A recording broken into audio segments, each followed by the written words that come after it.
नमस्कार प्रिय दर्शकों, आप देख रहे हैं ज्योतिष मंत्रा। प्रिय दर्शकों, आज एक बार फिर से ऐसे मंत्र प्रयोग की चर्चा है जो दो लोगों के बीच में लड़ाई कराए, झगड़ा कराए। परंतु अनेकों लोग इस विषय पर बोलते हैं कि ये चीज़ें अच्छी नहीं है, और ये चीज़ मैं भी मानता हूँ कि लोगों के बीच में झगड़ा कराना, विवाद कराना किसी भी सूरत में अच्छा नहीं है। परंतु ये कब किया जाए?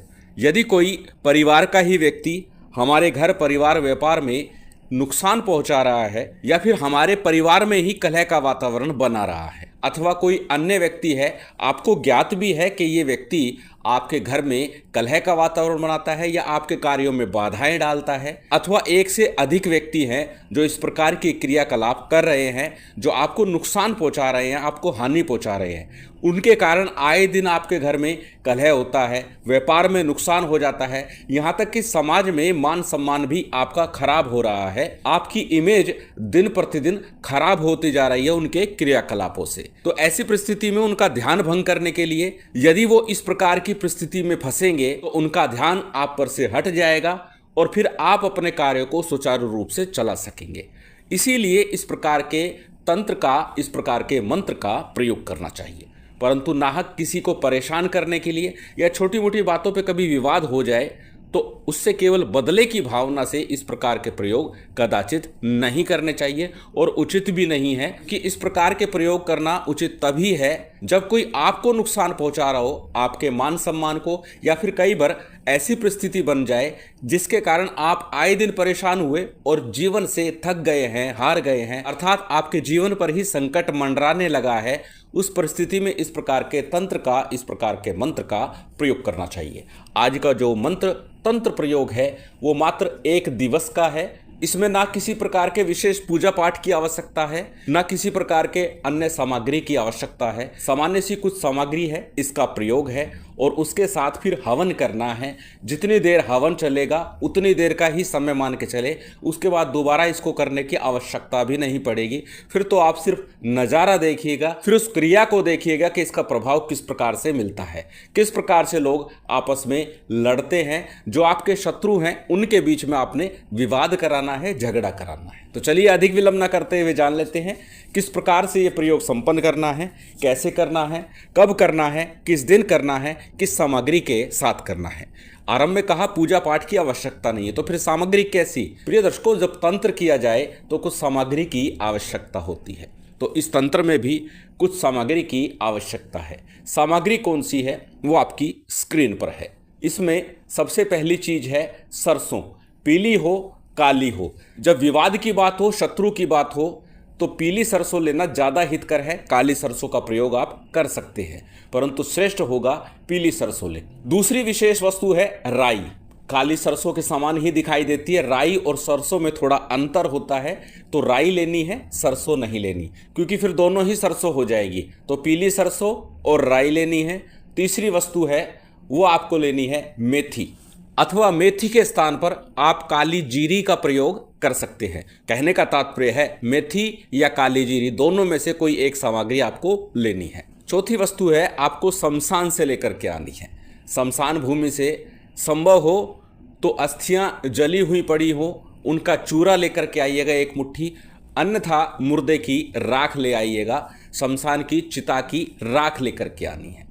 प्रयास कीजिएगा कोई हड्डियां पड़ी हो तो उन्हीं का चूरा लाएं, ज़्यादा श्रेष्ठ होगा। इसके अलावा थोड़ा सा सरसों का तेल जो आरंभ में आपको चाहिएगा 20-50 ग्राम ले लीजिएगा, इतना ही काफ़ी रहेगा। और साथ ही समिधा, क्योंकि हवन कहा है कि हवन करना है, और उस हवन के प्रभाव से ही शत्रु के बीच में विवाद होगा, झगड़ा होगा, और कई बार ये झगड़ा इतना बढ़ जाता है कि दोनों एक दूसरे के प्रबल दुश्मन हो जाते हैं, एक दूसरे को मारने पर तुल जाते हैं। इसलिए ये प्रयोग जब करें तो पूरी तरह से सोच समझ के करिएगा। यदि आपके ऊपर संकट बड़ा है, परेशानी है और पूरी तरह से हार चुके हैं, तभी ये प्रयोग कीजिएगा। और इसके साथ एक महत्वपूर्ण वस्तु वो है माला। माला या तो काले हकीक की हो या फिर रुद्राक्ष की माला हो, परंतु जो भी माला लें वो प्राण प्रतिष्ठित लें। पहले भी कई बार चर्चा कर चुका हूँ कि जिस भी माला का प्रयोग करें वो प्राण प्रतिष्ठित अवश्य होनी चाहिए, तभी आपका प्रयोग पूर्णता प्राप्त करेगा।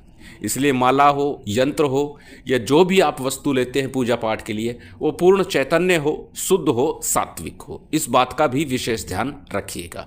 अब बात आती है वस्त्र किस प्रकार को। किसी भी प्रकार के वस्त्र पहन सकते हैं, लाल हो, काले हो, पीले हो, कैसे भी हो, परंतु वस्त्र शुद्ध अवस्था में हो और आपको भी स्नान इत्यादि करके ही इस कार्य को संपन्न करना है। अब करना किस दिन है? इस प्रयोग को किसी भी मंगलवार के दिन, शनिवार के दिन अथवा रविवार के दिन संपन्न किया जा सकता है। श्रेष्ठतम होगा मंगलवार को अष्टमी तिथि पड़ रही हो, शनिवार के दिन अमावस्या या चतुर्दशी तिथि हो अथवा रविवार के दिन द्वादशी तिथि हो, तब आप ये प्रयोग करें तो निश्चित आपको उसी क्षण आपको प्रभाव दिखाई दे जाएगा। अर्थात जैसे ही आप हवन संपन्न करेंगे तत्क्षण ही आपको प्रभाव दिखाएगा। पूर्व के एक वीडियो में मैंने एक चर्चा की है मेरे एक यजमान पवन गोयल की, कि हमने एक हवन किया उनके यहाँ बगलामुखी का, और उसका प्रभाव इतना तीव्र था कि हम हवन करके जब अपने स्थान पर पहुँचे उसी समय फ़ोन आ गया कि जिसके लिए उनके मन में विचार चल रहा था कि उस व्यक्ति को हृदय गति का आघात हो चुका है, और लगभग 2 घंटे बाद जब हमारा हवन पूर्ण हो चुका, उसके 2 घंटे बाद वह व्यक्ति इस दुनिया से जा चुका था। परंतु इस तरह की क्रिया करना हितकर नहीं है। हमने उस दिन भी इस तरह के भाव रख करके क्रिया नहीं की थी, परंतु आज का जो प्रयोग है अत्यंत शक्तिशाली और खतरनाक भी है, क्योंकि इससे मैंने बताया जान पर संकट भी बन जाता है। तो करना तभी जब वास्तव में आप शत्रु से पीड़ित हो, परेशान हो। अब चलते हैं किस प्रकार कैसे करना है। बता दिया है मैंने किस वार को किस तिथि के दिन इस प्रयोग को संपन्न किया जाता है। अब कहाँ करना है? सभी सामग्री आपने ले ली है। शमशान की राख या जो हड्डियों का चूरा है वो भी उसी दिन लेना है जिस दिन प्रयोग करना है, पहले लाकर घर में नहीं रखना है।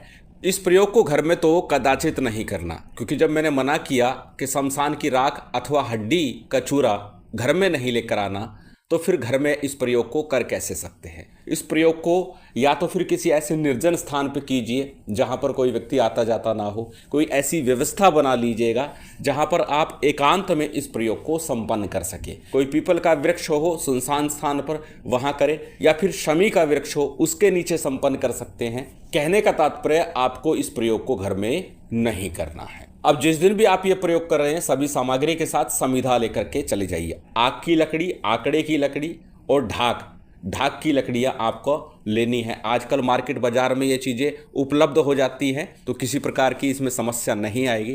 तो आप मार्केट से पूजा पाठ की सामग्री जहां मिलती है वहां से ये समिधा ला सकते हैं हवन के लिए। सभी सामग्री लेकर के उस स्थान पर चले जाइए। पहले से ही चिन्हित कर लीजिए, चयन कर लीजिए कहाँ जा करके आपको ये प्रयोग संपन्न करना है, किस स्थान पर करना है, और वहां जा करके बैठ जाइए। शत्रु मर्दन की जब बात होती है तो श्रेष्ठतम है दक्षिण दिशा, परंतु किसी भी दिशा में मुख करके आप ये प्रयोग कर सकते हैं। श्रेष्ठतम होगा दक्षिण दिशा में मुख करके आप ये प्रयोग संपन्न करें। सारी सामग्री रख लीजिए। हवन की वेदी का निर्माण कर लीजिए। बहुत अधिक करने की आवश्यकता नहीं, केवल एक स्थान चिन्हित करना है कि यहाँ पर इस स्थान पर आपको समिधा प्रज्वलित करनी है और हवन करना है। सभी सामग्री रखने के बाद में चाकू से, जल से, पीली सरसों से, तीनों में से किसी भी एक सामग्री से आपको रक्षा विधान पहले कर लेना है, ताकि आप पूर्ण रूप से सुरक्षित रह करके इस प्रयोग को संपन्न कर सके। रक्षा मंत्र हनुमान जी महाराज का, माँ काली का मैं दे चुका हूँ, जो बिना सिद्ध किए ही प्रयोग किया जा सकता है। परंतु अच्छा होगा कोई एक रक्षा मंत्र अवश्य जप करके सिद्ध कर ले, क्योंकि अनेकों बार आप जब कार्य करते हैं तो इसकी आवश्यकता पड़ती है। तो एक बार का सिद्धि विधान कर लेना चाहिए। रक्षा घेरा आपने बना लिया। अब करना क्या है?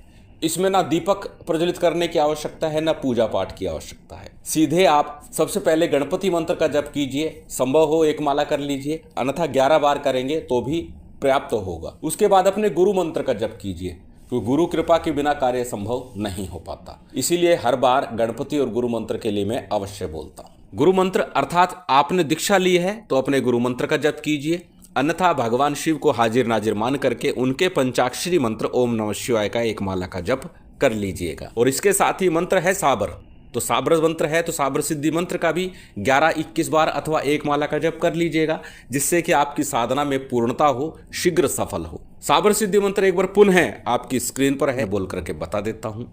गुरुसठ गुरुसठ गुरु है वीर, गुरु साहब सुमरी बड़ी भात, सिंगी टोरो बन कहू मन नाऊ करतार, सकल गुरु की हर भजे घट्टा पकड़ उठ जाग, चेत संहार श्री परमहंस। ये साबर सिद्धि मंत्र है। इसका 11-21 बार जप अवश्य ही कीजिएगा। और उसके बाद में आज का जो मूल मंत्र है, इससे आपको हवन करना है। पहले आक और ढाक की लकड़ियों से अग्नि प्रज्वलित कर लीजिए। थोड़ा सा तेल, जो मैंने बताया था, तेल डाल लीजिए। घी हो तो घी डाल लेना और कपूर इत्यादि से अग्नि को प्रज्वलित कर लेना। और फिर ये सारी सामग्री, राई है, सरसों है, मेथी है, काली जीरी है और शमशान की राख या हड्डी का चूरा है, ये सारे एक सार कर लीजिए, मिला लीजिए। और फिर इससे आपको आहुति करनी है। एक माला कम से कम, और बार बार बोलता हूँ, अधिकस्य अधिकम फलम, कि जितना अधिक करेंगे उतना श्रेष्ठ होगा। तो श्रेष्ठतम तो होगा कम से कम 5 या 7 माला करें, अन्यथा 1 माला करेंगे तो भी आपको प्रभाव तो दिखाई अवश्य देगा। और साथ ही एक बात और बोलता हूँ, चाहे मंत्र स्वयं सिद्ध ही क्यों ना हो, फिर भी किसी एक दिन 1 माला कम से कम जप करके, चाहे ग्रहण काल हो, दीपावली, होली हो या कोई सिद्ध योग मुहूर्त हो, उसमें उसका विधान अवश्य ही करना चाहिए। तो आज का जो मंत्र है, किसी सिद्ध योग में पहले इसे जप लीजिए, ज़्यादा अच्छा होगा। अन्यथा सीधे भी करेंगे तो भी आपको लाभ मिलेगा, प्रभाव दिखाई देगा। मंत्र अत्यंत सरल, आपकी स्क्रीन पर है, स्क्रीनशॉट ले सकते हैं, किसी कॉपी नोटबुक में नोट कर सकते हैं।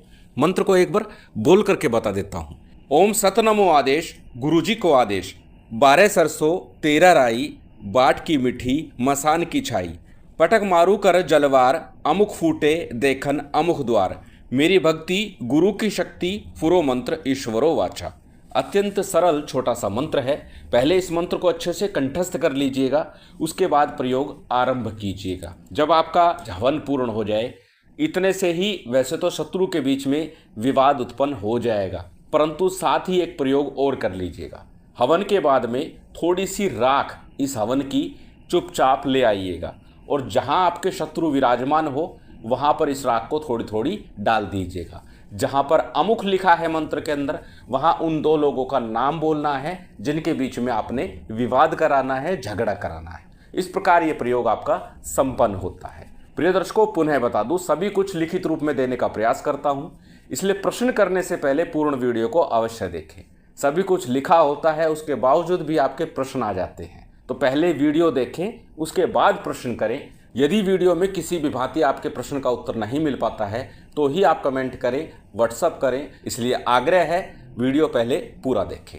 यदि आप शत्रु से पीड़ित हैं तो आज का प्रयोग एक बार अवश्य करके देखिएगा। महामाई की विशेष कृपा आप सभी को प्राप्त हो, यही कामना है। उम्मीद करता हूं आज की ये जानकारी, ये वीडियो आपको अच्छी लगी होगी। यदि अच्छी लगी हो तो कृपया लाइक कीजिएगा, शेयर कीजिएगा। यदि चैनल पर नए हैं तो सब्सक्राइब कर बेल आइकन बटन दबा दीजिएगा। जय माता दी, जय श्री राम।